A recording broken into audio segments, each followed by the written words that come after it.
Bismillahirrahmanirrahim. Assalamualaikum warahmatullahi wabarakatuh. Waalaikumsalam warahmatullahi wabarakatuh. Syukur alhamdulillah berkat rahmat Allah Subhanahu wa taala, Bung Karno, Bung Hatta dan para founding fathers dapat memproklamirkan kemerdekaan Indonesia pada tanggal 17 Agustus 1945 atau sekitar 76 tahun yang lalu. Dalam hubungan ini, izinkan kami, Markas Besar Laskar Kaum Masyarakat Islam, Majelis Zikir Sunan Gunung Jati Tutuban Gunung Sunda, pimpinan PT Masher Kapita Investama, pimpinan Koperasi Kaum Muslim Indonesia, dan sekolah kader pemimpin umat mengucapkan selamat ulang tahun proklamasi kemerdekaan Indonesia ke-76. Untuk menyambut hari kemerdekaan Indonesia ke-76, 17 Agustus 1945 2021. Dan untuk selanjutnya, untuk yang pertama dipersilakan kepada Panglima Laskar Kaum Masyarakat Islam untuk menyampaikan ucapan selamat hari kemerdekaan Republik Indonesia ke-76.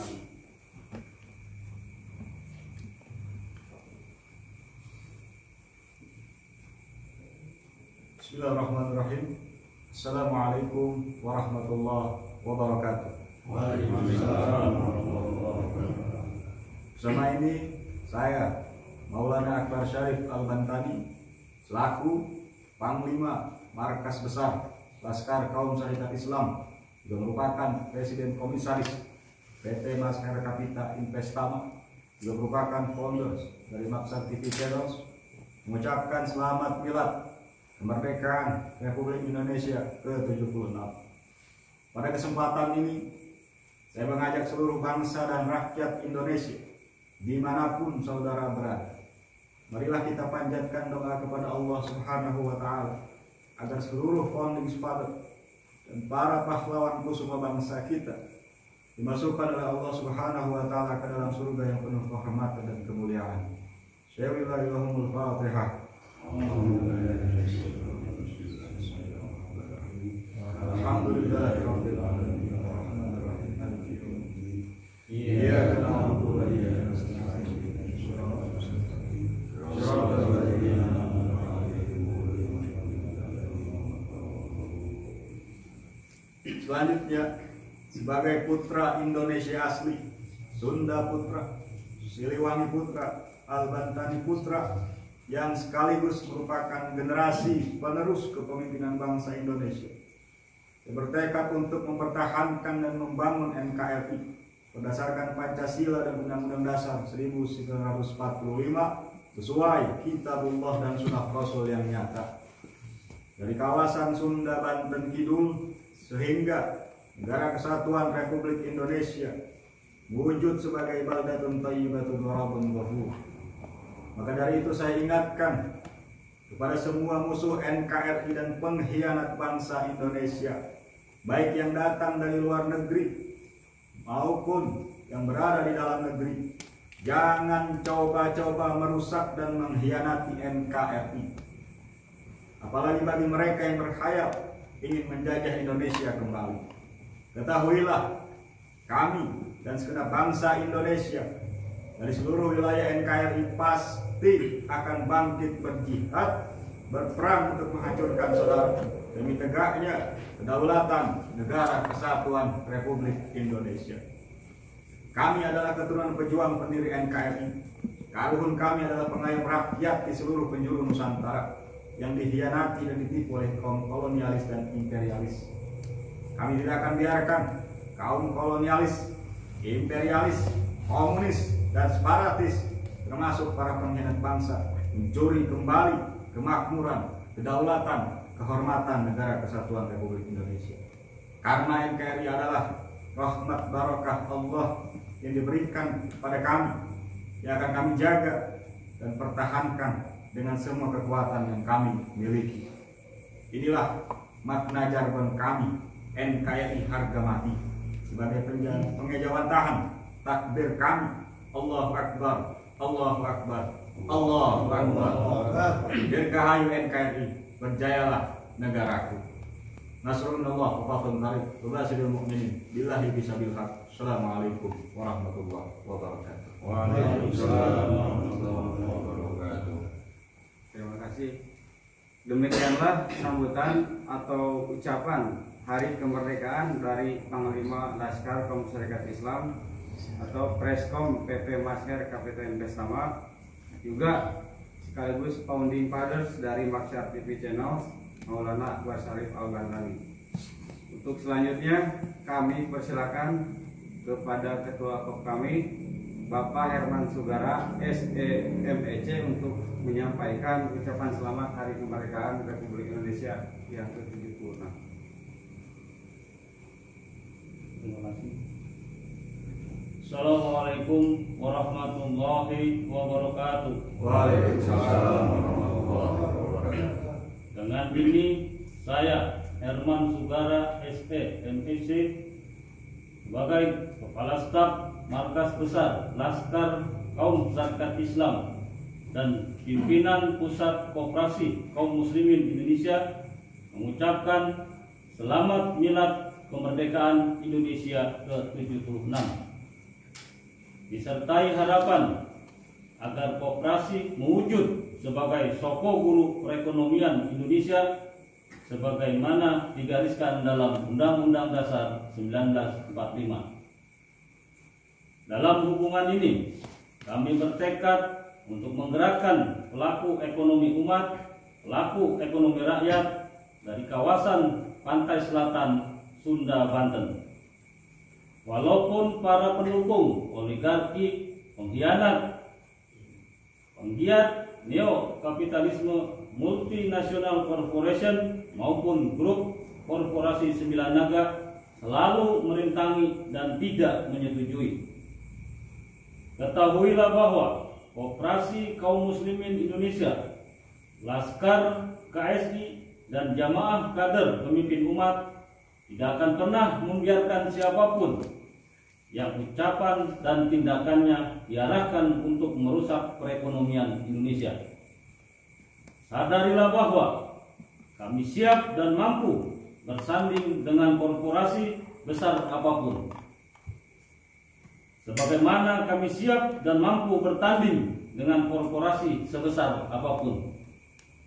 Akhirnya perlu kami tegaskan bahwa di hari milad NKRI yang ke-76 kami sudah berbaiat dan bertekad bulat untuk menghancurkan siapapun yang berencana membawa kembali kolonialisme, imperialisme, separatisme, komunisme ke wilayah hukum dan kedaulatan NKRI. Berjayalah bangsaku, tanah airku, negaraku, NKRI ke-76. Semoga Allah Tuhan Yang Maha Esa melindungi kita. Amin ya rabbal alamin. Billahi fisabilillah. Assalamualaikum warahmatullahi wabarakatuh. Waalaikumsalam warahmatullahi wabarakatuh. Terima kasih. Demikianlah ucapan selamat kemerdekaan Republik Indonesia yang ke-76 dari Ketua KOP kami, Herman Sugara SEMEC. Selanjutnya, ucapan selamat Hari Kemerdekaan Republik Indonesia yang ke-76 akan disampaikan oleh Vice Presiden Lajnah Tanfidiyah Pimpinan Pusat Kaum Syarikat Islam, Dr. Kiai Haji Duce Sombani MA. Assalamualaikum warahmatullahi wabarakatuh. Waalaikumsalam warahmatullahi wabarakatuh. Bersama ini saya, Dr. Kiai Haji Duce Sobandi MA, selaku Vice Presiden LTPP KSI, Lajnah Tanfidiyah Pimpinan Pusat Kaum Syarikat Islam, menyampaikan ucapan selamat milad Hari Proklamasi Kemerdekaan Indonesia ke-76, 17 Agustus 1945 sampai 2021, disertai doa Semoga Allah Subhanahu wa Ta'ala segera mengeluarkan bangsa dan rakyat Indonesia dari krisis multidimensi dan pandemi COVID-19. Pada kesempatan ini pula, kami atas nama Jamaah KSI memberikan dukungan penuh terhadap program investasi dan kemanusiaan yang digerakkan oleh PT Master Kapita Investama dan Kopkami, baik di sektor keuangan dan sektor agrobisnis yang mengikutsertakan koperasi dan UMKM, terutama di daerah perdesaan. Kami yakin aktivitas bisnis PT Master Kapita Investama dan Kopkami beserta mitra bisnisnya di dunia internasional bisa mewujudkan koperasi sebagai sokong guru perekonomian Indonesia. Walau ada kompetitor kuat dari koperasi grup Seminanaga dan multinasional korporasi lainnya, ini sesuai dengan jargon kami, KSI bangkit, dunia tertib. Nasrum minallah wa fathun qarib. Billahi bisabil haq. Wassalamualaikum warahmatullahi wabarakatuh. Waalaikumsalam warahmatullahi wabarakatuh. Terima kasih kepada Bapak Didi, dan demikianlah ucapan selamat Hari Kemerdekaan Republik Indonesia yang ke-76 dari Vice Presiden Lajnah Tanfidiyah Pimpinan Pusat Kaum Syarikat Islam Bapak Dr. Kiai Haji B.C. Sobandi MA.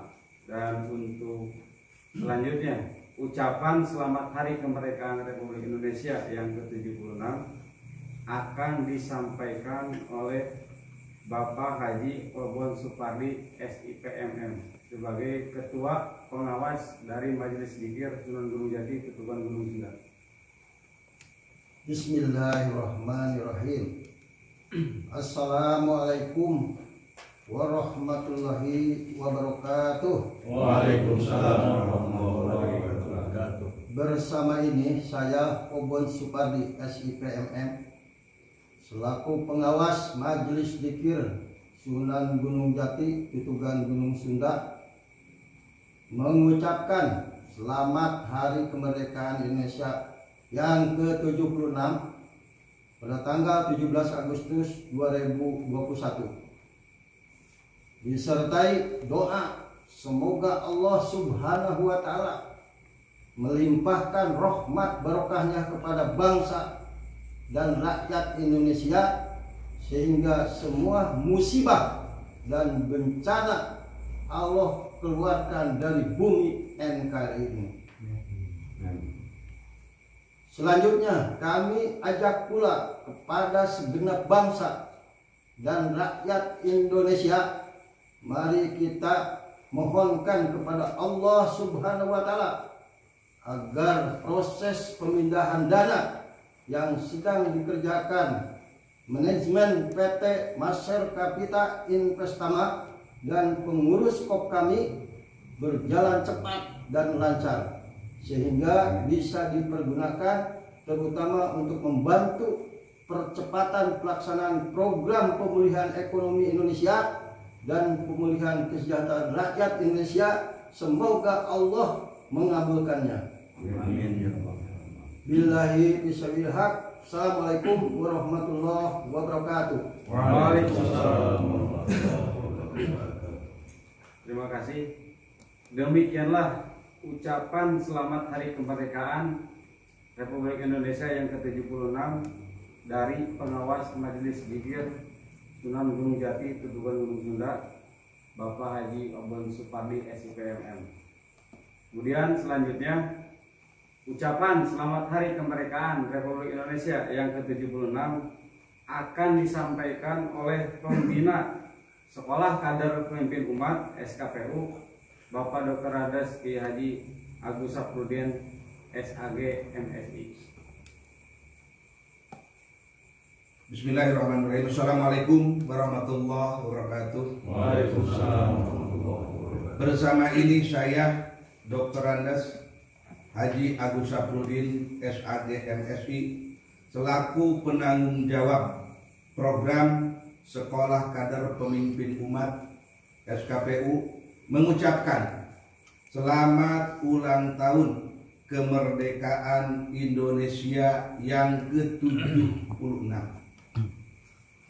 Mudah-mudahan dengan rahmat barokah Allah Subhanahu wa taala, para kader pemimpin umat yang dibina oleh Mabes Laskar Kaum Syarikat Islam, manajemen PT Maser Kapita Investama, pengurus pusat Koperasi Kaum Muslimin Indonesia, pengelola Majelis Dzikir Sunan Gunung Jati Tutugan Gunung Sunda, dan Lajnah Tanfidiyah pimpinan pusat Kaum Syarikat Islam LTPP KSI mampu berperan secara aktif khususnya di dalam membangun perekonomian Indonesia, baik melalui proyek bisnis maupun proyek kemanusiaan yang dimotori oleh PT Maser Kapita Investama dan Koperasi Kaum Muslimin Indonesia.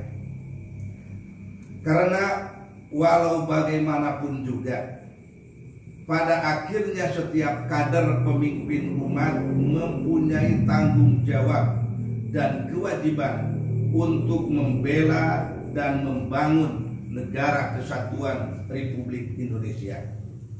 Inilah cara yang akan kita jalani, baik di dalam menghormati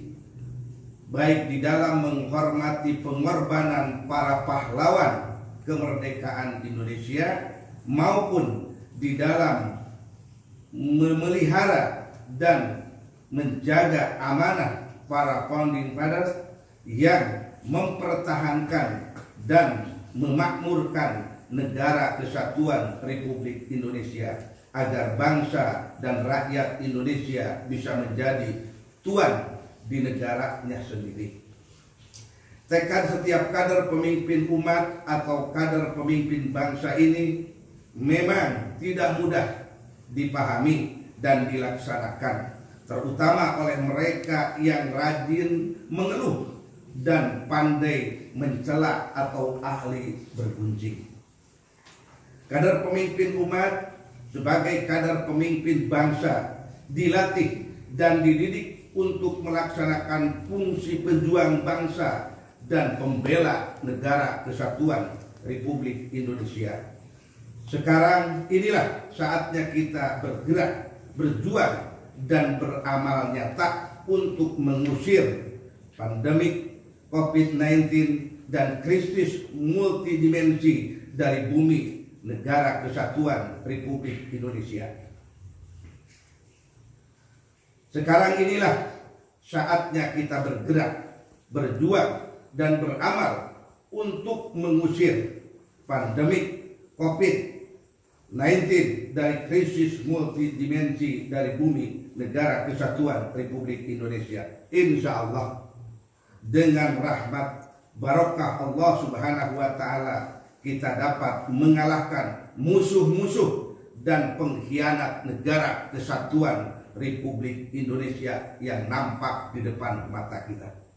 Nasrul minallah wa fathul qarib wa basyiril mu'minin billahi sabil haq. Wassalamualaikum warahmatullahi wabarakatuh.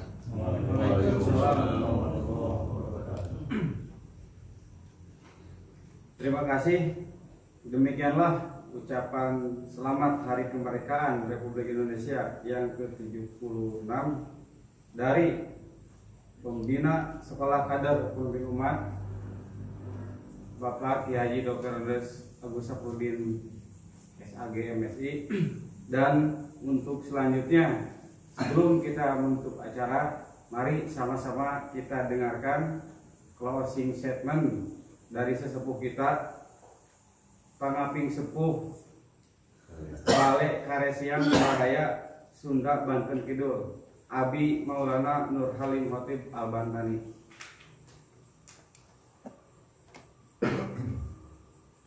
Bismillahirrahmanirrahim. Assalamualaikum warahmatullahi wabarakatuh. Waalaikumsalam warahmatullahi wabarakatuh. Alhamdulillahirabbil alamin. Wassalatu wassalamu ala asrofil anbiya'i wal mursalin wa ala alihi wa ashabihi ajmain. Ashhadu an la ilaha illallah wahdahu la syarika lah wa ashhadu anna Muhammadan abduhu wa rasuluhu la nabiyya ba'dah. Allahumma salli ala sayyidina Muhammadin wa ala alihi wa ashabihi ajmain. Amma ba'd. Syukur alhamdulillah, pada malam hari ini kita bersama bisa hadir di studio Maksar TV dengan niatan satu dalam rangka turut menyambut datangnya hari ulang tahun kemerdekaan Republik Indonesia yang ke-76. Saudara, sehubungan dengan hal ini, Abi atas nama Balai Karesien Baraya Sunda Banten Kidul juga ingin menyampaikan selamat hari ulang tahun proklamasi kemerdekaan Republik Indonesia 17 Agustus 1945 sampai 2021. Saudara, kalau kita yang hadir pada malam hari ini semuanya menyambut dengan penuh antusias hari kemerdekaan, ini semata-mata merupakan sebuah penghormatan kita bersama kepada jasa-jasa para founding fathers, jasa-jasa pahlawan kusuma bangsa yang telah mengorbankan jiwa raga, cinta kasih, dan harta bendanya sekurang-kurangnya 76 tahun yang lalu semata-mata untuk mengusir kaum penjajah. Lewat peristiwa proklamasi ini kita bebaskan bangsa dan rakyat Indonesia dari belenggu kaum penjajah yang telah memiskinkan Indonesia, yang telah membuat orang Indonesia menjadi bodoh, yang telah membuat kita seperti orang-orang yang terbuang dari pergaulan kehidupan dunia. Oleh karena itu, kita wajib dan patut bersyukur kepada Allah Subhanahu wa Ta'ala, karena tanpa pertolongan Allah tidak mungkin kita bisa merebut kemerdekaan ini, dan tidak mungkin kita bisa mengusir kaum penjajah. Karena walau bagaimanapun kita menyaksikan ada dua gelombang besar proses penjajahan ini. Penjajahan yang berujung pada tahun 1942 yang dilakukan oleh VOC dan dilanjutkan dengan Belanda, dan 42 dimulai dengan penjajahan Jepang.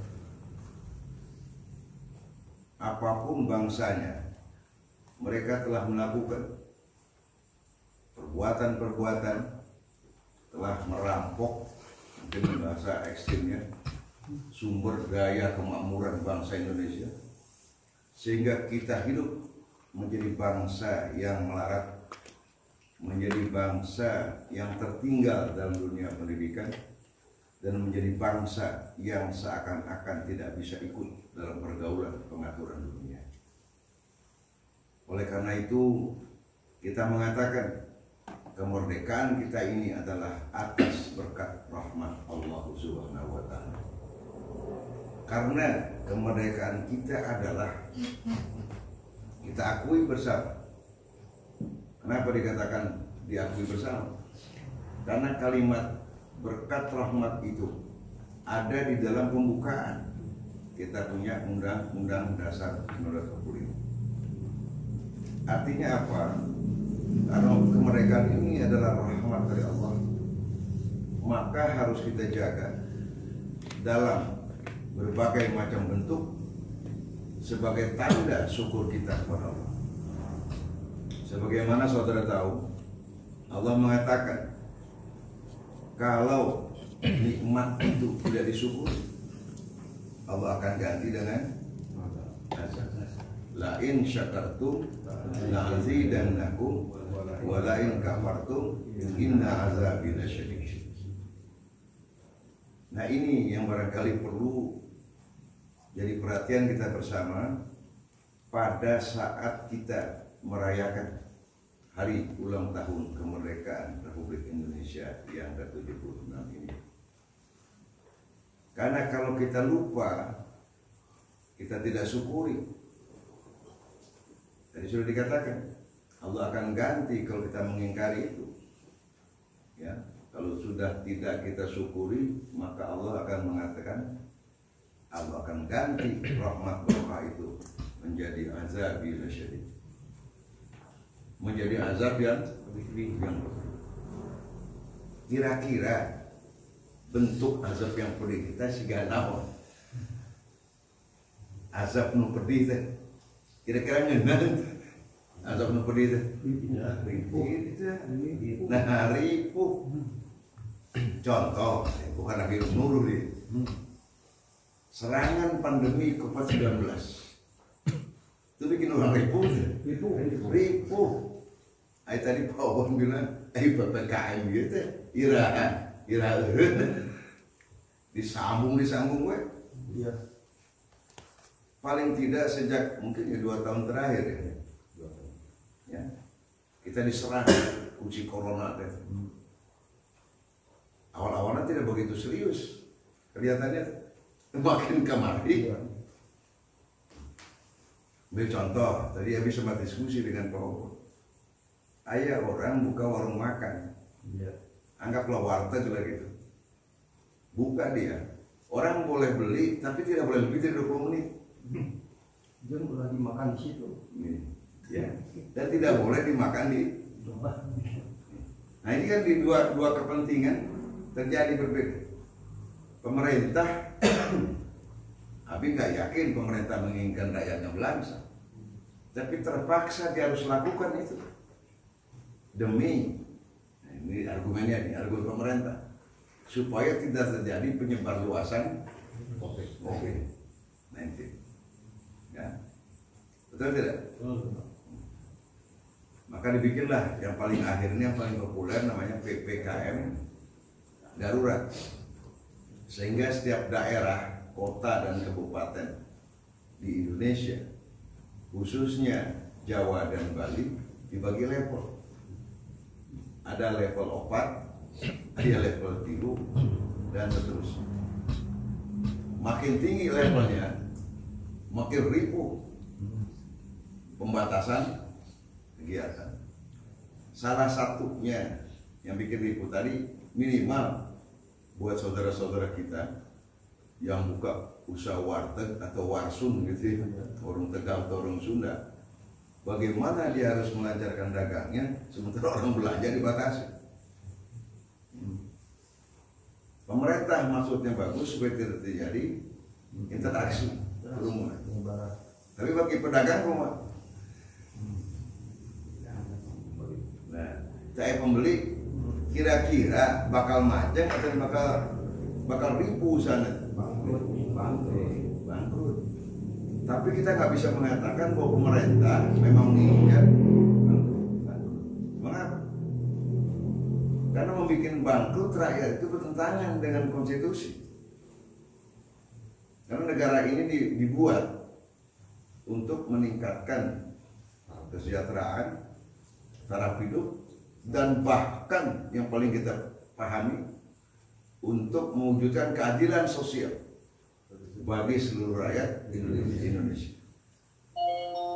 Dan bahkan cita-cita kemerdekaan kita adalah cita-cita kemerdekaan untuk kita merdeka itu tujuannya satu, untuk mewujudkan masyarakat yang adil dan makmur berdasarkan Pancasila dan Undang-Undang Dasar 45. Jadi masyarakat yang adil dan makmur itu, kalau bahasa zaman dulunya itu disebut gemah ripah luh jinawi. Kalau bahasa di tanah Sunda daka balarea, daharan loba kabeli kuraya. Betul. Daharan loba kabeli kuraya. Jadi barang apa saja yang rakyat perlukan bisa rakyat dapatkan. Itu namanya suasana adil makmur. Nah tiba-tiba datang gitu si corona, pandemi yang awal-awalnya katanya datang di mana, Wuhan, Cina. Nah awalnya mah belum ramai kia, aman-aman saja. Tapi belakangan ini datang lagi teman-temannya saudara yang lain, ya tuh katanya ada varian baru. Ditambah lagi ada datang dari India, ya. Ini dari segi fisik, dari segi zohir, kalau kita cuma menggunakan nalar secara materialistik, maka kita mengatakan ini bukan main, ya. Serangan problematika bagi bangsa kita ini belum pernah sejak Indonesia merdeka nih 1000 ini Lebaran kayak yang balik, ya. Sholat Id ditiadakan Di rumah saja. ya, di rumah saja. Jumat itu, dan bahkan sekarang ada Jumat ganjil genap 2 kali. Nah, ini semua fenomena baru yang muncul bersamaan dengan adanya pandemi COVID-19. Abi ingin dudukan perkaranya begini. Dan Abi nggak yakin pemerintah sengaja ingin bikin susah rakyat. Yang dia cuma tahu bagaimana ini si COVID di blokir. Itu tujuannya. Maka sekolah macam dibikin ketat. Bahkan Wisma Atlet di Kemayoran diganti sekarang jadi pesantren COVID. Pendidikan, Ya, pendidikan sekolah. sekolah ini yang paling parah. Dilibur. Jadi akhirnya anak-anak belajar teh ngadepin Google, ya Google, ngadepin HP, lain ngadepin guru. Nah ini semua adalah fenomena yang muncul di dalam suasana pandemi. Dan itu semua dilakukan, sekali lagi Abi ingin mengatakan, bukan pemerintah ingin banget rakyat susah. Betul tidak? Dilakukan niatnya bagus supaya rakyat Indonesia tidak banyak atau tidak makin bertambah banyak yang terkena COVID. Paham maksudnya? Maka dibatasilah. Cuma ada yang tanya, kalau PPKM itu yang dibatasi bergerak, masyarakatnya atau COVID-nya? Masyarakatnya. Ada si COVID-nya akhirnya dibatasi. Nah ini namanya analisa. Kan ada yang nanya lagi. Kalau memang yang jadi masalah si COVID, COVID apa dibatasi? Ulah Haji Agus, ulah Dr. Duce, ulah Pak Opon. Nanti kayak kamu mana? Nah, paham tidak? Ya. Tapi konsep pemerintah, apapun argumennya, bahwa pembatasan harus dilakukan dengan asumsi bahwa kenapa kok masyarakat yang dibatasi? Karena ada asumsi sumber penyebaran adalah di masyarakat. Masyarakat itu adalah kumpulan orang.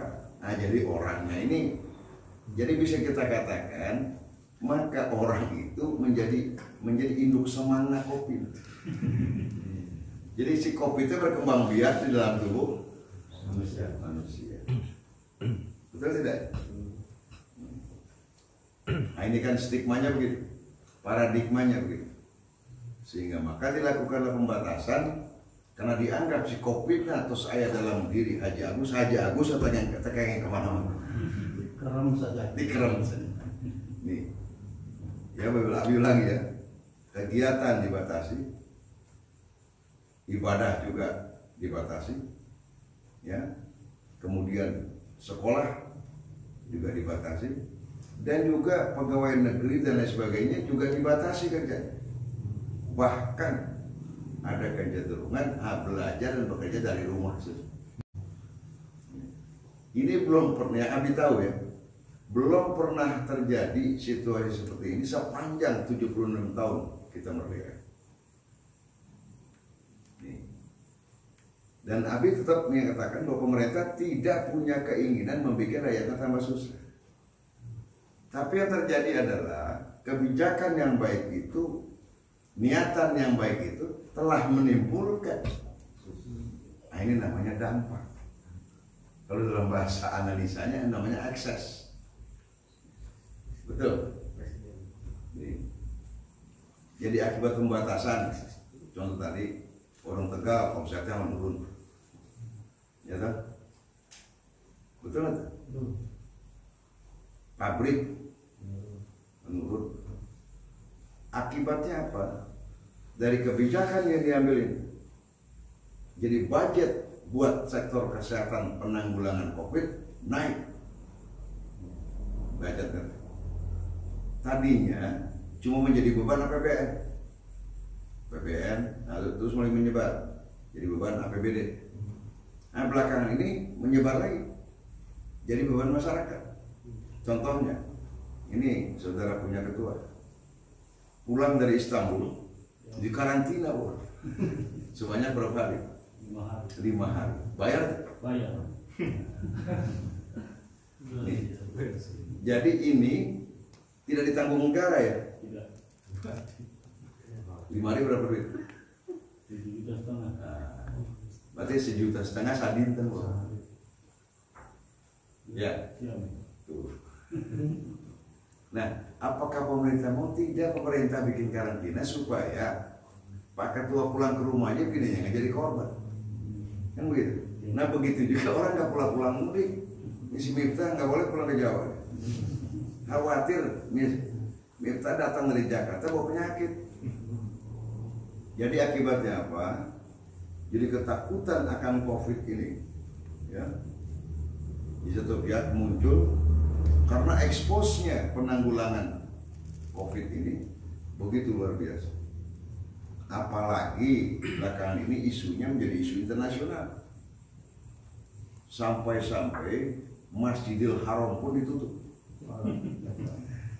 Masjidil Haram ditutup, Nabawi ditutup.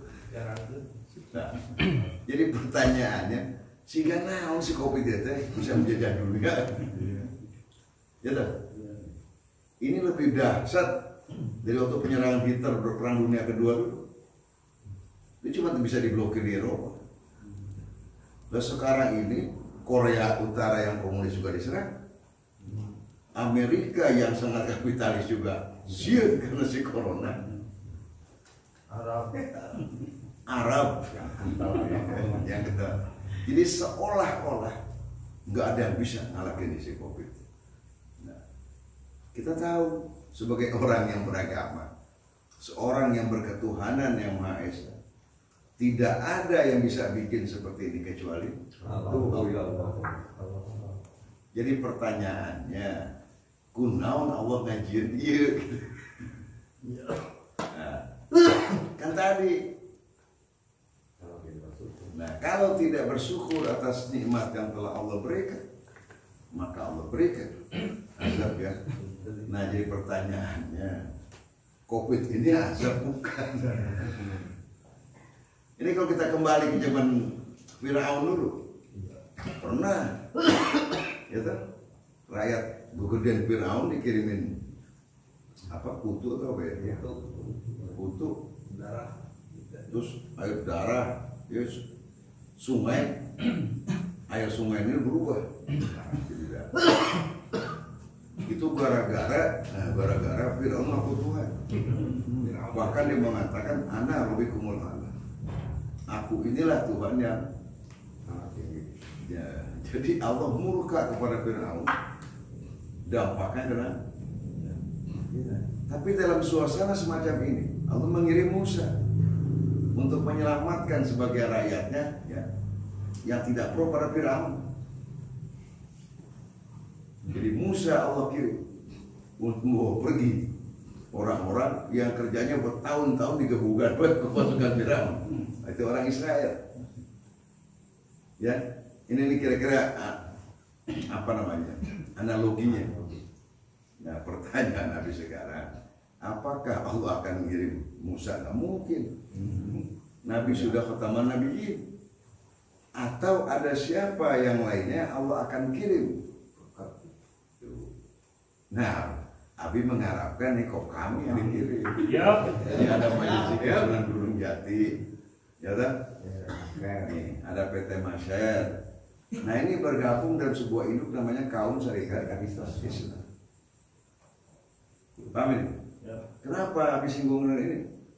Karena dulu tahun 1916 ketika kolonial Belanda berkuasa di Hindi, di Hindia Belanda itu, tokoh penggerak kaum Islam Bapak Haji Omar Said Cokroaminoto mengatakan bahwa Indonesia perlu memiliki pemerintahan sendiri yang namanya Salaf Bestur.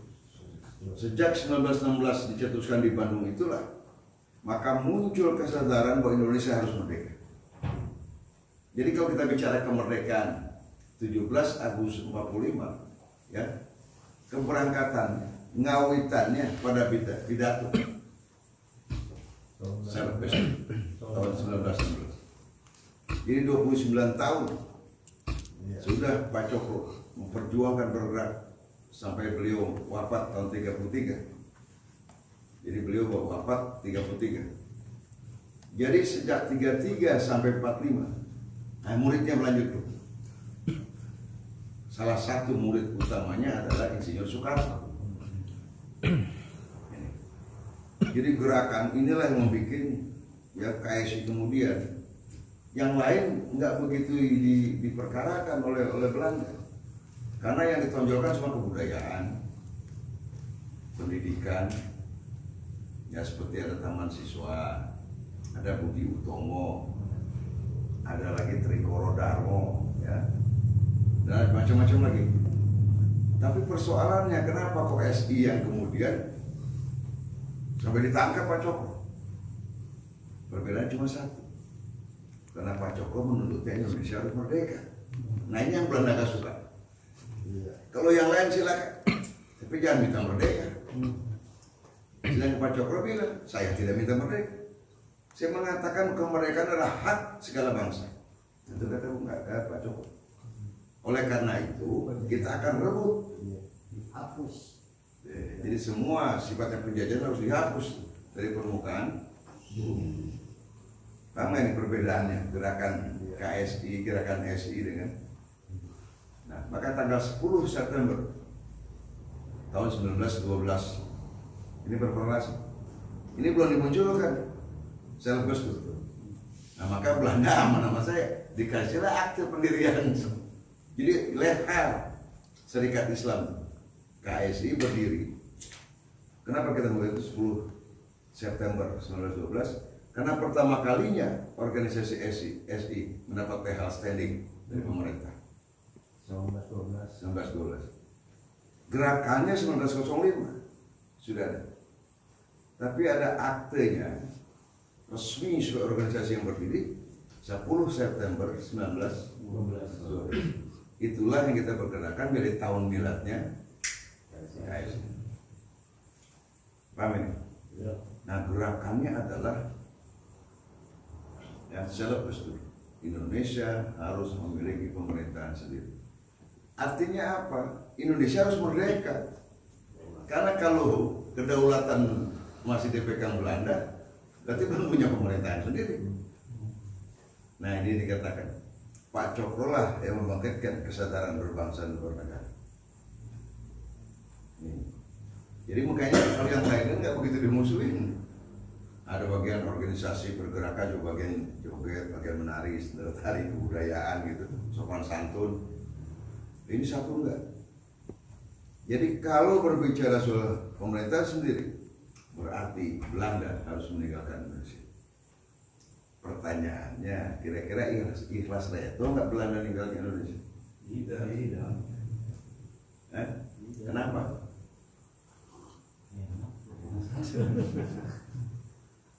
Belanda tidak mau meninggalkan Indonesia karena sumber keuangan negara dia itu berasal dari sini. Ya, itu persoalan pokoknya. Sehingga dia tetap ingin menguasai Indonesia. Ini terbukti dengan adanya agresi militer 1, agresi militer 2, 47, 48, 49. Dia kembali lagi mendompleng dia. Karena pada waktu Jepang dikalahkan oleh sekutu, maka untuk serah terima kekuasaan yang disepakati sekutu yang akan terima di sini. Ya, sekutu datang ke sini untuk menerima penyerahan kekuasaan dari Jepang. Nah, begitu skenario. Tahu-tahu di sini sudah ada kemerdekaan gitu. Paham tidak? Nah, yang Abi ingin menyampaikan adalah suasana pada waktu proklamasi dibikin itu bukan suasana negara.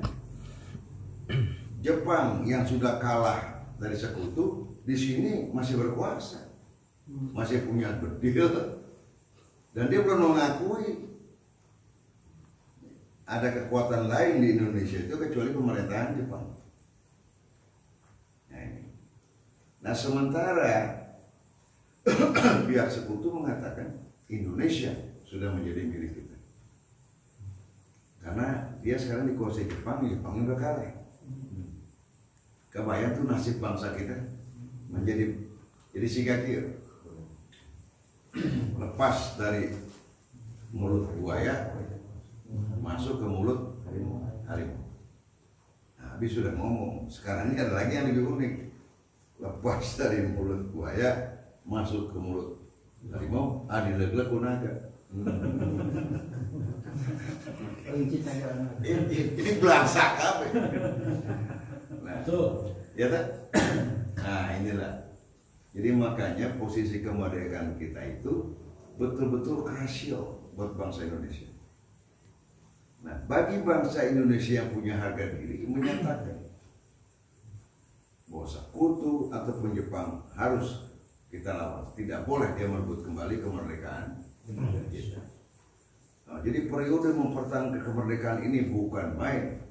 Jadi waktu kita merdeka masih aman-aman. Setelah itu kita nggak pernah berhenti berperang. Dilawan dengan darah. Dilawan, udah nggak ketulungan tuh berapa banyak darah ya, dari para pahlawan kita, termasuk di Bojokokosan. Itu Desember 45. Bojokokosan. Habis-habisan rakyat Sukabumi itu menahan sekutu dengan senjata apa adanya. Tapi di Bojokokosan jenderal dapat itu Mati jenderal sekutu di situ. Paham ya? Modalnya macam-macam ya, Jawa Jampe, gelap mampar tadi. Ini Bojokokosan. Pada periode sebelumnya, sebulan sebelumnya di Surabaya bergerak, populer dengan takbir Bung Tomo. Jenderal satu lagi mati di sana, Malabi, 1 bintang di Surabaya. Yang mati di sini 2 bintang, Mountbatten, karena di Panglima sekutu kalah di Bojokokosan. Dan terus menerus tidak pernah berhenti perang. Baru negara-negara mengakui bahwa pejuang Indonesia masih ada. Bayang. Jadi jangan menganggap ini pejuang. Mungkin ada sebagian perwira kita yang pernah latihan di peta, membela tanah air.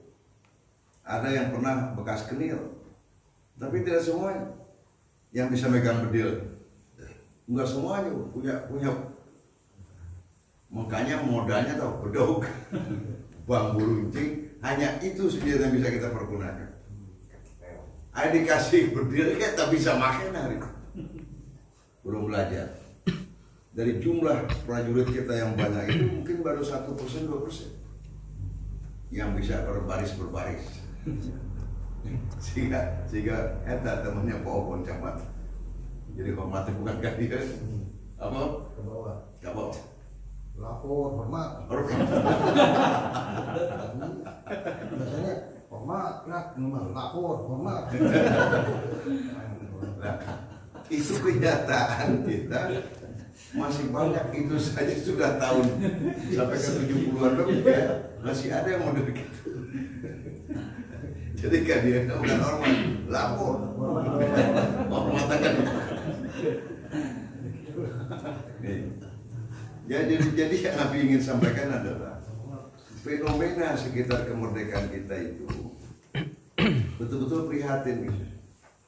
Tapi karena besarnya keinginan untuk merdeka, karena kita tidak ingin dijajah lagi, kita ingin menjadi orang yang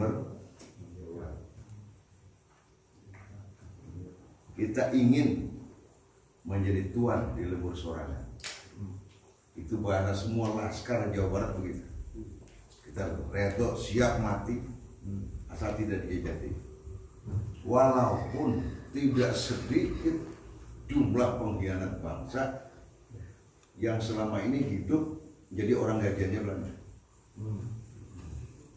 Di mana-mana muncul perlawanan.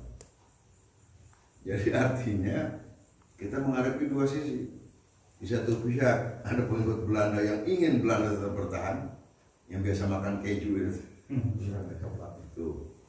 Dan itu lebih bagus daripada yang asli. Ini kan Belanda gila itu, sama Jepang sama. Habis wanoja orang teh dibawa kemana? Bukan cuma harta benda saja. Ya, hampir semua yang ada di rumah kita itu, sampai panci penggorengan segala macam. Bawa komobeas. Akibatnya berlangsung. Gadis-gadis termasuk. Habis dibawa wanoja kabeh. No. Wah, mencang-mencang ya. Jahat. Ternyata lu tak kepilih gue ditinggal.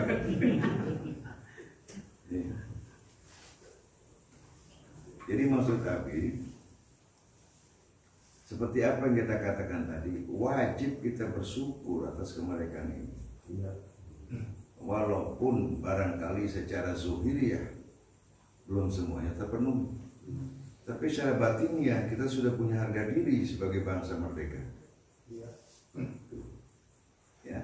Dan ini yang perlu juga kita waspadai. Si pengkhianatnya belum tentu, tapi nggak yakin sudah hilang, masih ngintip. Sebagaimana kasus Belanda numpang sekutu ingin mengambil kembali Indonesia. Bahkan dia acak sehingga muncul Republik Indonesia Serikat tahun 50 sampai 4950. Artinya tidak ikhlas Belanda itu melepas Indonesia. Karena apa? Sumber daya alam yang kita miliki ini menjadi sumber kemakmuran buat Belanda.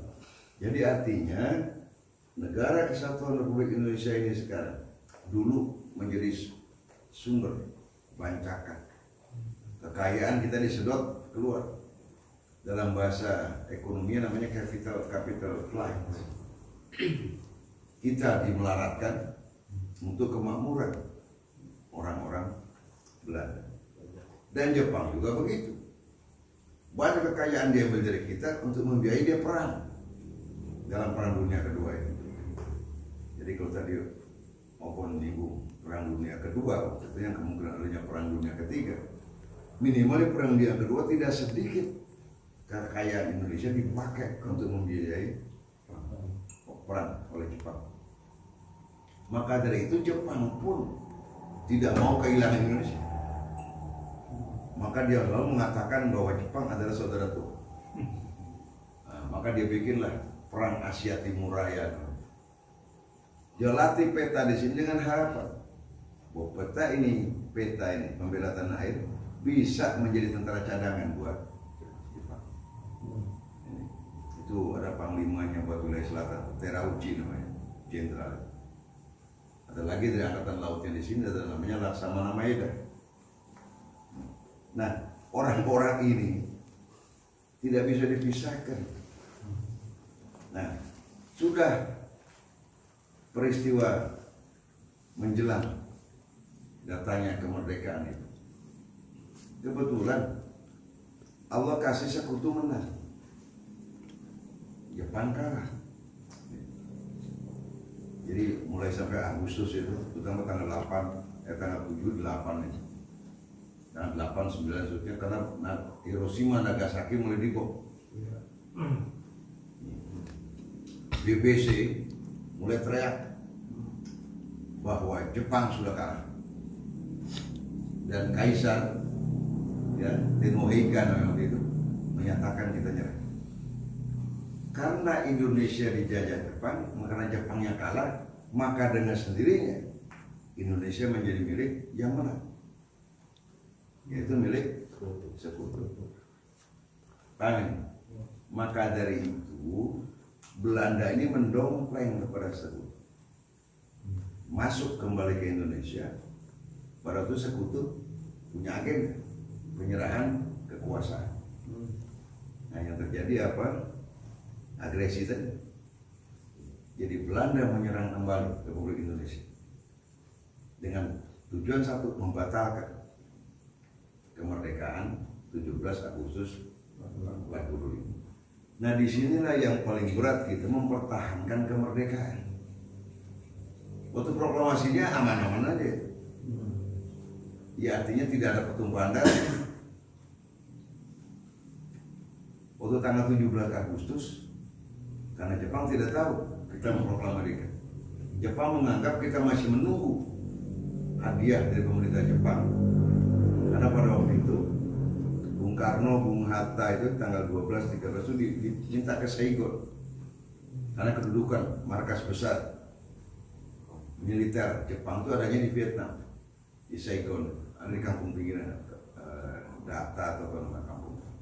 Dikatakan Indonesia kita akan merdekakan tanggal 24 Agustus 1940. Laskar tidak mau, para pemuda tidak mau.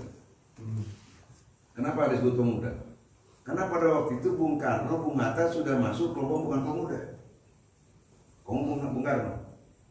Bung Karno pada waktu itu di antara para pejuang paling tua. Ini power. Dia sudah berumur 44 tahun. Sudah beristri.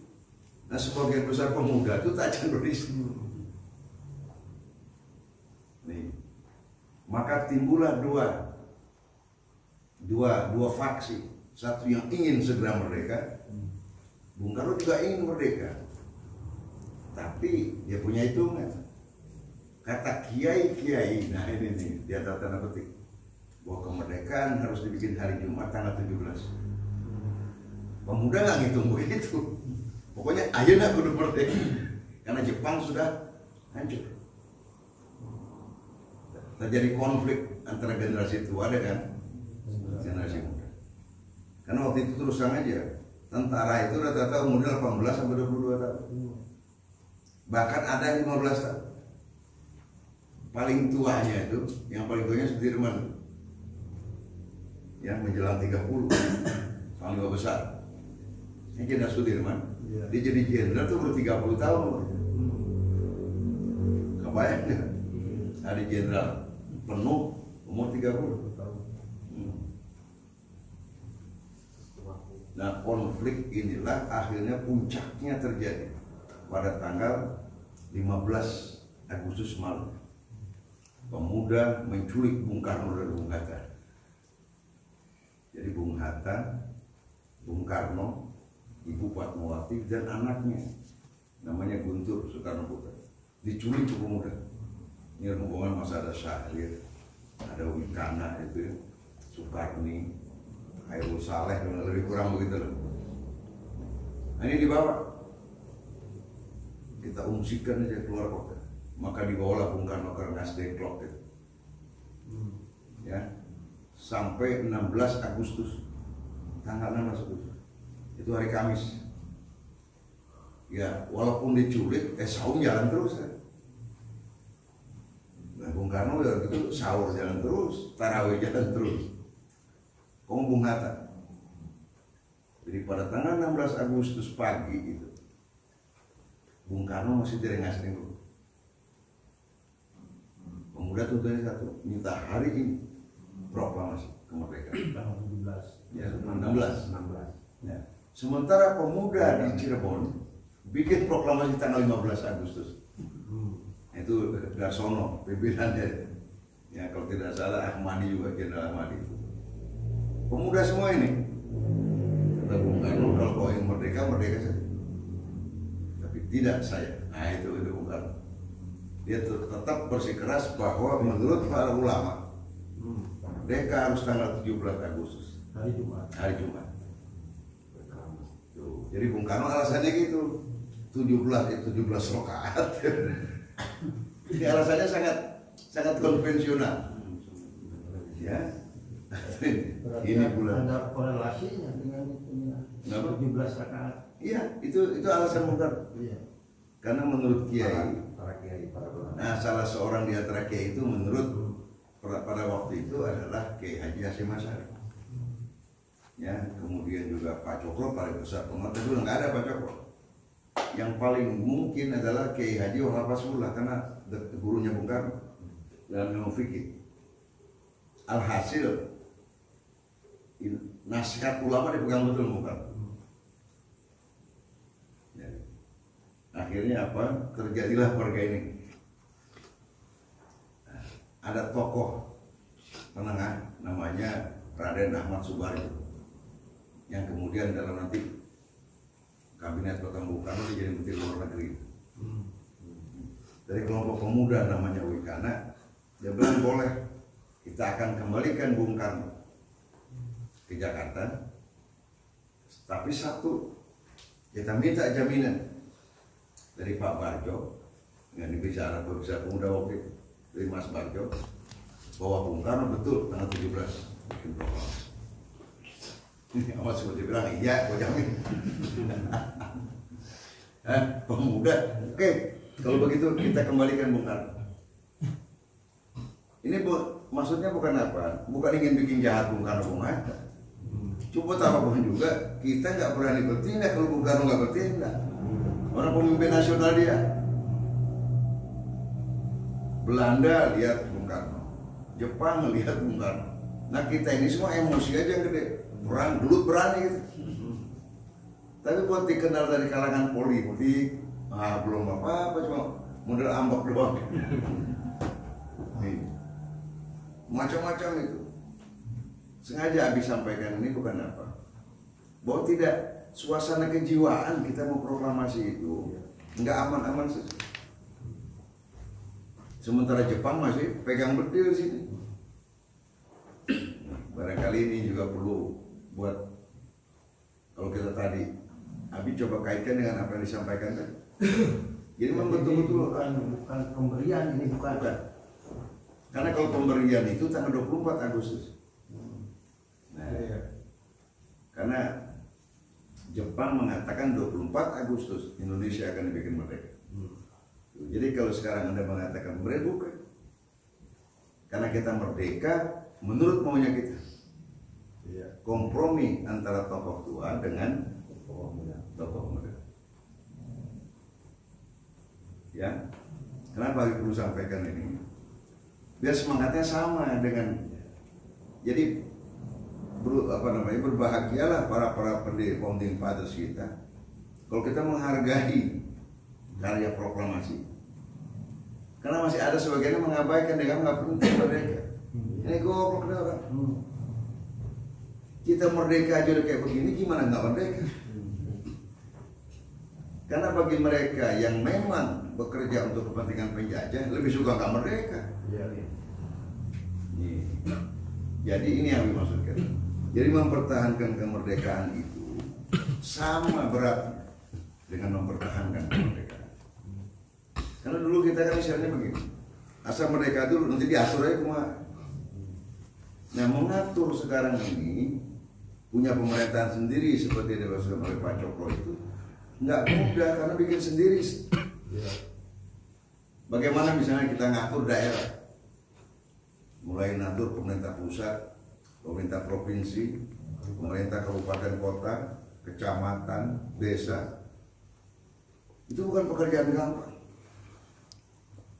Karena waktu waktu itu kita tidak mau mengikuti model pemerintahan gaya Belanda. Ya.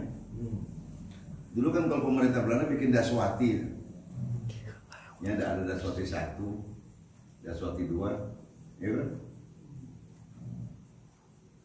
Nah, yang Abi maksudkan adalah bahwa mempertahankan kemerdekaan ini tidak lebih gampang dari bikin. Bahkan dalam hal-hal tertentu jauh lebih berat mengisi kemerdekaan daripada merebut kemerdekaan. Kalau Abi sampaikan ini bukan Abi artinya mengecilkan. Ini kalau merebut baru kita buka pintunya saja, ngisinya.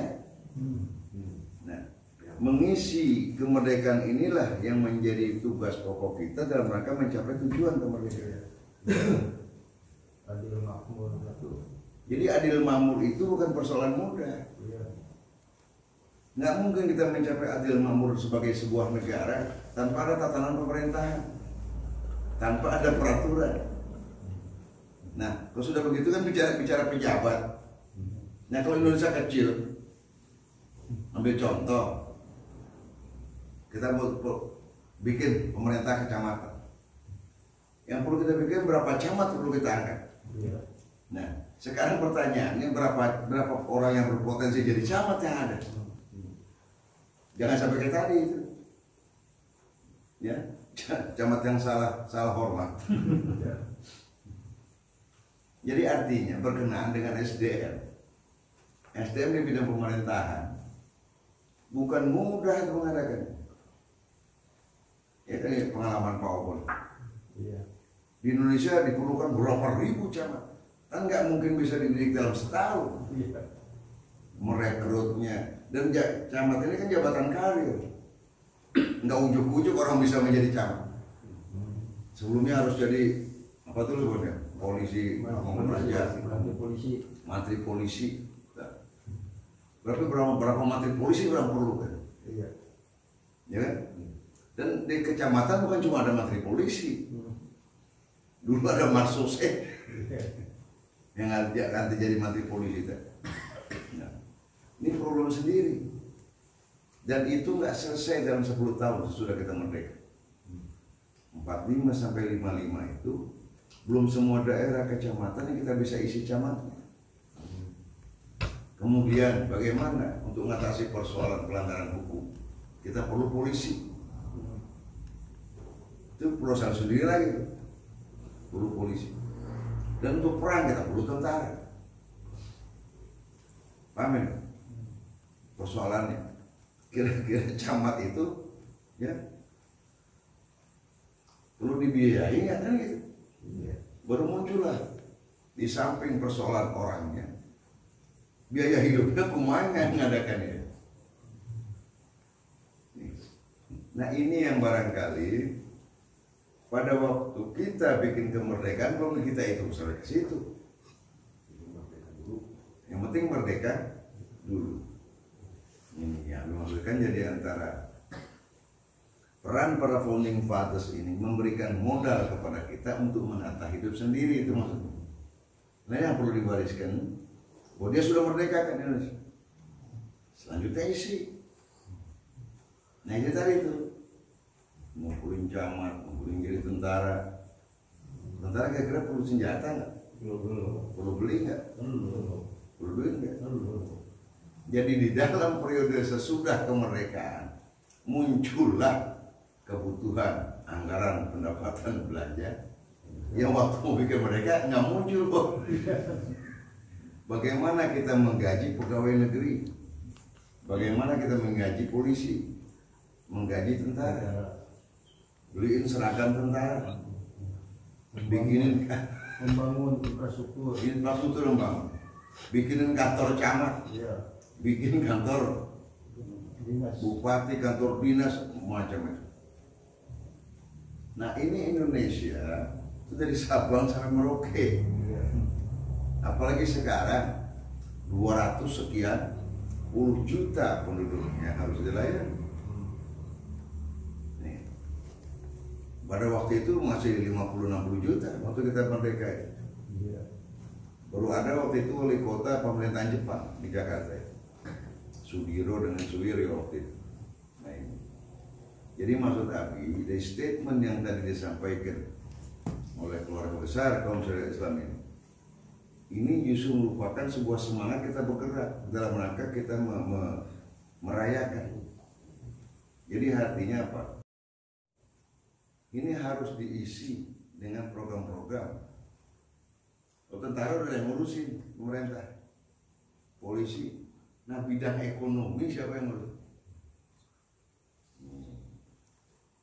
Nah makanya dulu dikatakan oleh Pak Cokro itu, bebaskan dulu negara ini supaya bisa ngatur perekonomian.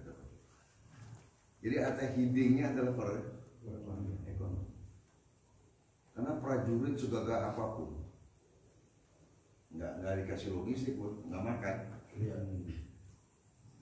Main peleh suruh. Nggak mungkin tentara disuruh latihan baris berbaris setiap hari, nggak dikasih makan. Ya. Jadi artinya kebutuhan untuk memberikan logistik pada tentara ujungnya perlu duit. Nah jadi persoalan yang belum muncul pada waktu kita merdeka, kita baru terasa sesudah merdeka. Makanya tahun 50 sampai 55, ini gonjang ganjing terus. 46 Bung Karno pindah ke Jogja. Karena apa? Gangguan tadi, agresi militer. Jadi anggaplah selama 10 tahun pertama ini, karena tahun 55 baru kita bisa melaksanakan pemilihan umum. Sedangkan pada waktu itu ada yang menganggap UUD 45 itu belum sah, karena yang bikin adalah badan bikinan Jepang, namanya PPU PKI dan PPKI. Ada yang banyak pendapat semacam itu. Oleh karena itu maka ditunggu Undang-Undang Dasar bikinan rakyat Indonesia hasil pemilu. Maka dipaksakanlah pemilu tahun 55, pertama pemilihan anggota DPR, yang kedua pemilihan konstituante. Nah ini yang paling menarik. Sesudah pemilu berjalan, ya, karena aneka macam orang itu kan liberal. Siapa aja boleh masuk.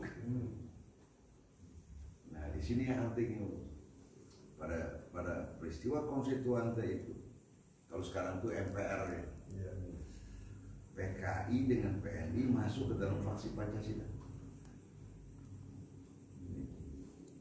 Jadi nggak ada satupun partai Islam yang masuk ke dalam faksi Pancasila. Ini kan unik ini. Dan pada waktu itu PKI itu nggak dilarang untuk pemilu, walaupun tahun 48 dia berontak. Jadi 7 tahun sesudah pemberontakan Madiun dia boleh ke pemilu. Nah, yang ini cuma flashback saja karena kita sudah bahas. Kenapa Abi bilang sini yang menarik? Karena yang menjadi panitia pemilunya separuh jalan itu PNI Pak Ali Sastro Wijoyo, separuh jalannya Mas Sumio, Majelis Syuro Muslimin Indonesia, ketua panitia Perdana Menteri Burhanuddin Harahap. Jadi Pak Burhanuddin ini yang terima Sumi tidak mengarah PKI ini pada waktu itu. Nah ini fakta-fakta sejarah. Akhirnya kebayang jadi PKI yang dia menggunakan faksi Pancasila melawan kelompok Islam. Luar biasa terus. Sejak dilantiknya konstituante 55 ya sampai menjelang 59, sehingga Bung Karno mengeluarkan dekret 5 Juli 59. Kenapa Pak sampai ada dekret?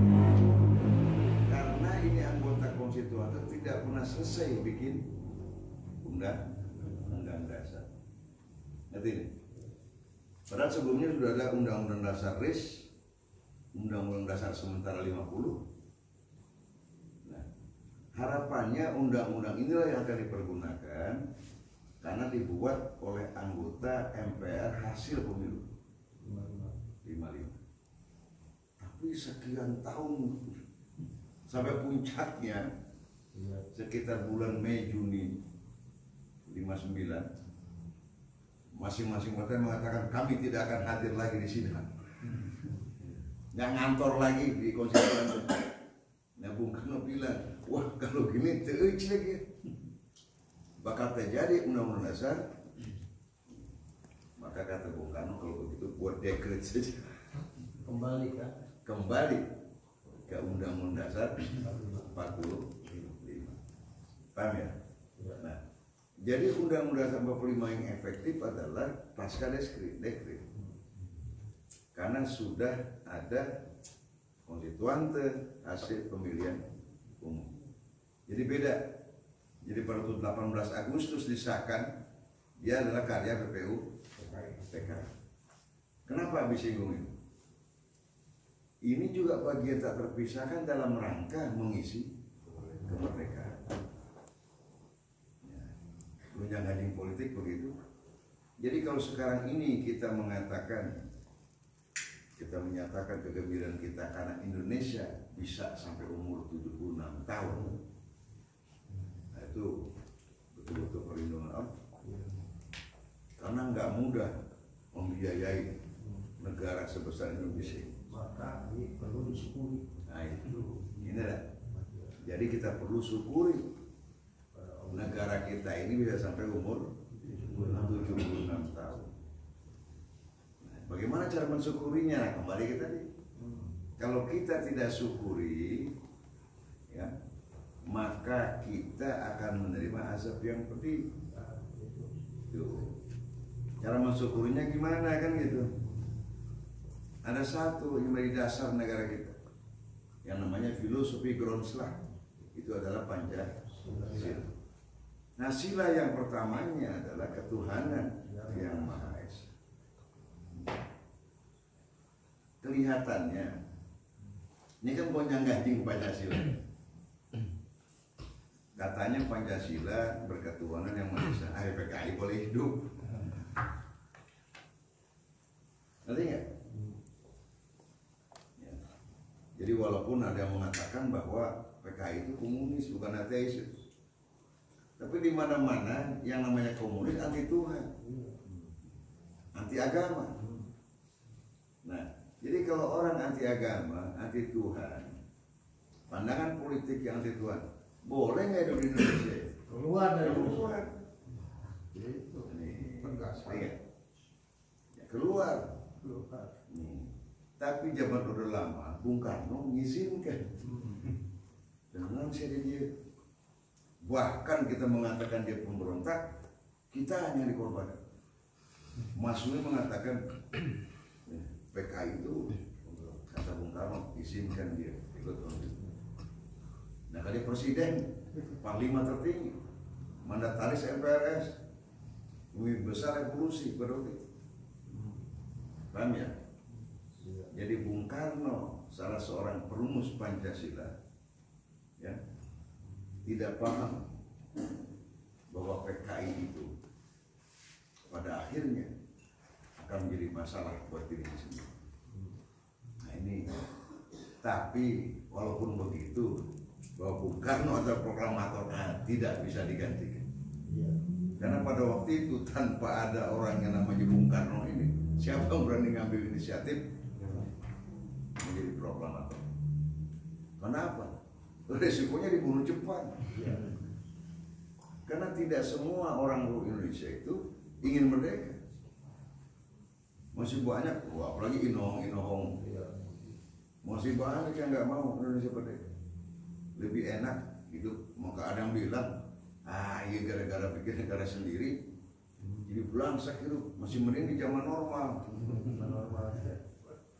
Zaman normal itu maksudnya zaman penjajah, zamannya Belanda, zaman Jepang. Nah, kelompok inilah yang mengatakan revolusi itu kerjaan dapat ke otak. Gimana mau ngalahin Belanda? Gimana mau mengalahkan sekutu? Jadi termasuk semua laskar-laskar pejuang di Jawa Barat menghadapi kritik kayak begitu. Maka dianggap orang gila kita. Mau dalu bambu runcing, mau ngalahin sekutu. Dan itu bukan seorang dua orang yang bukan kelas mengkritik, sampai ketingkatan ngejek, ngimpi gitu yang memerdekakan. Padahal pertolongan Allah itu. Di sini Allah berikan pertolongan, maka kita mengatakan kemerdekaan itu adalah atas berkat Allah. Jadi betul apa yang dikatakan Pak Obon tadi, tidak disyukuri, maka harus dipelihara keberadaan negara ini. Ya jangan dirusak. Salah satu cara mensyukurinya adalah kita bangun negara ini. Ya kalau pemerintah nggak benar, ada kritik. Kemudian di tawasulan jangan lupa. Iya, jadi tawasulan terbentuknya kita doakan. Nah, ini. Jadi artinya apa? Itu ketuhanan yang Maha Esa kita implementasikan. Nah, sekarang pertanyaannya, apakah sebagian besar orang udah lupa sama tawasulan gitu? Ya, sudah makin nggak taat pada Allah. Nah, sehingga Allah bilang tadi, kalau lo nggak syukur, jadi tidak lain syakartum lazidanakum walain kafartum inna azabi lasyadid. Karena engkau telah kafir terhadap nikmat yang aku beri, engkau tidak mensyukuri nikmat. Nah sekarang azab betul. Nah kalau seperti itu stigmanya, maka caranya kita kembali kepada Allah, berarti kembali ke masjid. Jadi bukan makenjol dari masjid. Jadi kita ingin kembali kepada Allah, masjid ditutup. Kemudian sholat, Ya ini maksud Abi. Jadi ada kebijakan yang harus dikritisi. Jadi kalau kita mengkritisi, bukan kita nggak sayang negara ini, kita akan tetap pertahankan negara ini. Oleh karena itu, kalau ada kebijakan yang menyengsarakan rakyat, kita nggak boleh tinggal diam. Harus dikritisi. Dan ini maksudnya. Nah, di samping itu, bukan cuma bicara kita. Nah, ini makanya saya bilang tadi, apa yang akan dilakukan, yang sedang dikerjakan, sedang diproses oleh Masyar Kapitan Bersama dan juga Kopami. Nah ini salah satu langkah yang Abi harapkan juga diikuti oleh orang lain. Kalau ini banyak yang bergerak kayak gini, Abi kira nggak masalah. Kenapa? Tugas yang paling berat sekarang ini adalah ada namanya economic recovery, memperbaiki kembali perekonomian kita yang lumpuh. Contoh, sekarang ini ada perusahaan bus, ini sektor transportasi darat, nggak sedikit yang udah berhenti, dan tidak sedikit yang busnya di dalam. Karena apa? Orang naik bus biasanya minimal 60 orang, sekarang mulai diisi cuma 30. Lama kelamaan, yang dibilang puyeng-puyeng gue jual aja busnya. Betul nggak gitu? Jadi inilah yang barangkali tantangan yang kita hadapi. Oleh karena itu tadi mudah-mudahan Allah dengar kita punya doa supaya Allah percepat keluar, ya Allah angkat ini yang namanya pandemi COVID-19 dari Indonesia. Nah, salah satu bentuknya apa? Kita berdoa kepada Allah sebagai bukti syukur kita atas kemerdekaan yang menjadi nikmat bagi kita. Dan yang lain-lainnya apa? Kita jangan sampai masuk perangkap dia dulu, Pak. Ya kalau persatuan, karena sekarang ini ada gerakan mengacak-acak persatuan Indonesia. Yang satu dikomporin begini, yang satu. Jadi masyarakat menjadi terganggu. Padahal fungsi pokoknya adalah dalam rangka mencapai tujuan cita-cita kemerdekaan masyarakat adil makmur, ada dua hal yang harus menjadi perhatian kita. Bagaimana membuat kemiskinan tidak terus bertambah, bagaimana membuat pengangguran tidak meningkat. Nah ini jawabannya bukan cuma politik. Politik bolehlah misalnya ada stabilisasi keadaan, tapi kalau nggak ada investasi, ngerti nggak? Nah inilah peran yang menjadi tantangan dari KOP kami dengan segala macam anak perusahaannya, masyarakat. Nah, Abi ingin melihat investasi kita ini adalah bagian konkret dari rasa syukur kita atas kemerdekaan Indonesia. Jadi tujuan kita jadi bukan cuma nyari untung ini, ya. Nah, mudah-mudahan ya kita ya KSI pada umumnya, Masyar, KOP kami, ada SKPU, ada Majelis Zikir. Karena ini Majelis Zikir ada fundamennya, ya.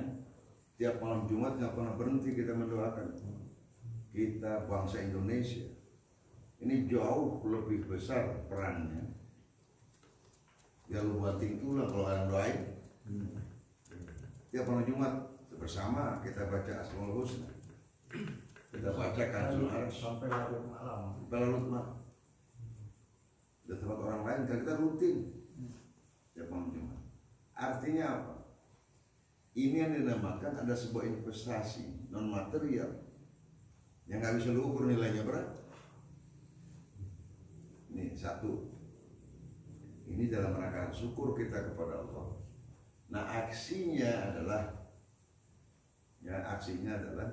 apa yang diinvestasikan oleh masyarakat Kabupaten Pestaman, oleh KOP kami, baik di kawasan pantai selatan, ya dari Pelabuhan Ratu sampai Pangandaran, Pelabuhan Ratu sampai Banten. Abi yakin ini, karena kemerdekaan itu nggak mungkin tanpa pertolongan Allah.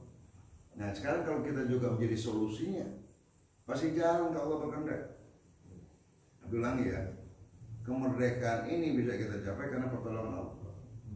Timbul masalah kemudian kan ada pandemi. Nah kalau tiba-tiba Allah kirim kita, Allah rahmati perjuangan masyarakat KOP kami. Siapa tahu kita sebenarnya yang Allah kirim untuk membawa bangsa Indonesia keluar dari krisis. Atau kita tidak tahu, kita seperti Musa yang Allah kirim untuk membawa orang Israel keluar.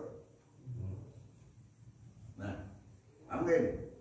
Nah, jadi kita harus menempatkan diri kita minimal sebagai Musa atau sebagai Bung Karno dan Bung Hatta yang Allah kirim untuk menyelamatkan bangsa ini. Ngerti nggak? Nah, bentuk macam-macam terserah Allah bikin pertolongan. Kita nggak tahu doa bagian kita yang mana yang Allah kabulkan. Rutin terus-menerus kita berdoa. Kenapa bisa sampaikan ini? Ini bentuk syukur kita yang berkait dengan apa yang kita punya statement tadi, bahwa kita mengucapkan selamat miladnya proklamasi kemerdekaan Indonesia. Saya pikir itu yang paling penting kita perlu sampaikan, bahwa kita ini adalah orang-orang yang menghargai nilai-nilai kemerdekaan. Kita nggak ikut-ikutan lah seperti orang yang nggak percaya kemerdekaan bodo amat. Yang penting ini negara orang udah merdeka, orang ISIS ya. Kalau bukan kita siapa lagi? Nah tapi tadi ada perlu kita garis bawahi, bahwa kita siap melawan siapapun yang ingin merebut kembali kemerdekaan kita, atau kita akan lawan siapapun yang punya niat ingin menjajah kembali Indonesia. Sama masih ada kita akan lawan. Nah, dan ujungnya yang Nabi harapkan agar Allah mengabulkan semua doa yang sudah kita sampaikan.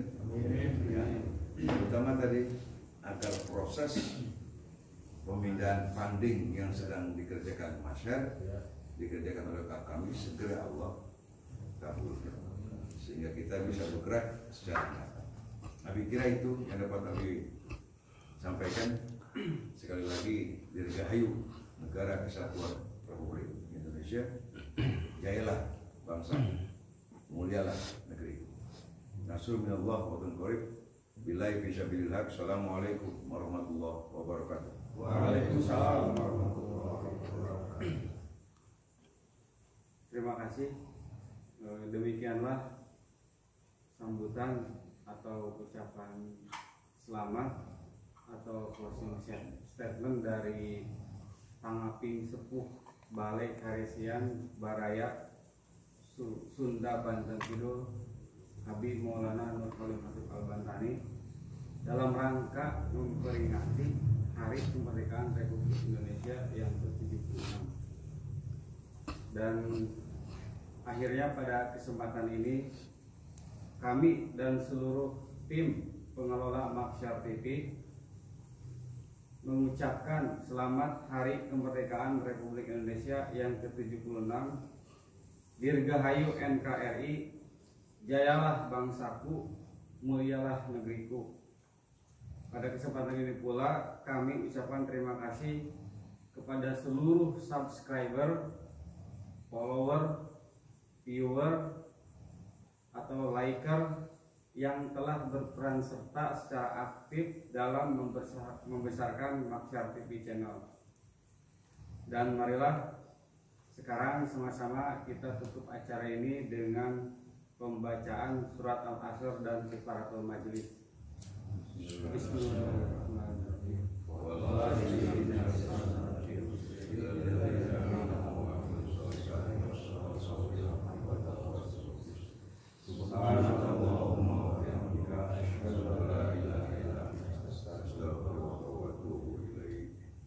Terima kasih atas segala perhatiannya dan mohon maaf atas segala kekurangan yang ada.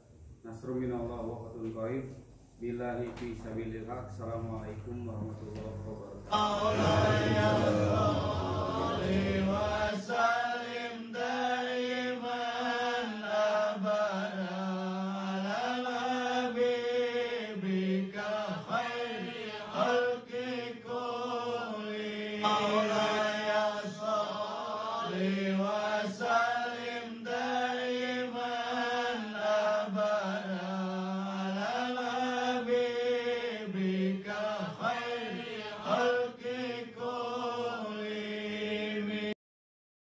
Maulaya salli wa